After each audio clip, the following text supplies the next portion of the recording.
the absolute performance of listed REITs, their relative performance to the broader market, and the drivers of the positive returns.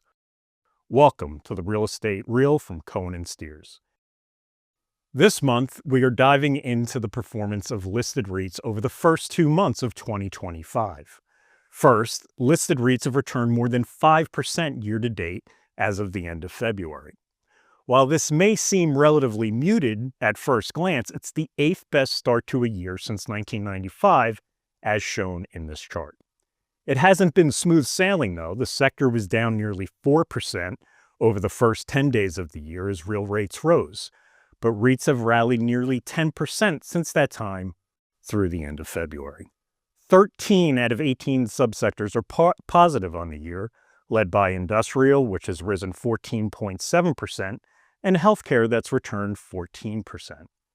By comparison, lodging is lagging, down almost 8%, followed by data centers that's declined 6.8%. Second, and maybe more impressively, listed REITs are outperforming the S&P 500 by 345 basis points year-to-date, and the NASDAQ by 681 basis points. This is the first time in 5 years where listed REITs have outperformed the S&P over the first 2 months of the year, and it's the greatest relative performance since 2014. As shown in this chart, out of the 11 S&P 500 sectors, real estate is the 4th best performer year-to-date as of the end of February. This marks a stark reversal from what's occurred since the end of 2021, where real estate is the worst performing sector of the S&P 500 and the only sector that is down over that period with a total return of negative 7%. By comparison, the S&P 500 is up over 31% since the end of 21, with energy up nearly 83% and technology more than 48% higher. It's worth noting that many of last year's darlings, including technology and consumer discretionary, are lagging since the start of the year. This brings me to my final point: what's driving the rally in listed REITs?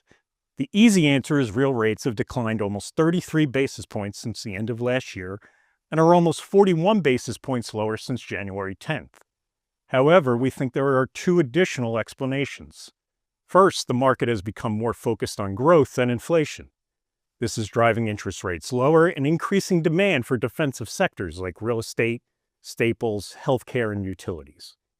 Indeed, we've long argued that one of the benefits of REITs, which is their dividend yield, is nearly 4% today and relatively stable earnings growth, which we expect to be in the mid to high single digits.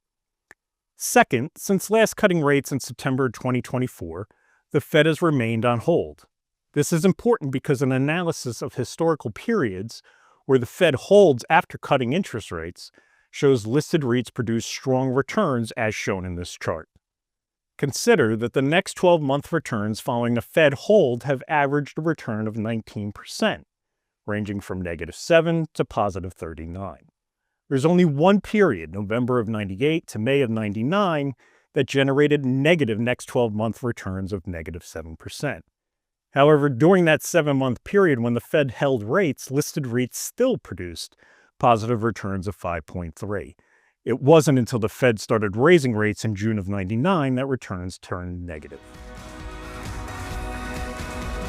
Subscribe to the Real Estate Reel via the link on the screen and tune in next month to see what we're watching next.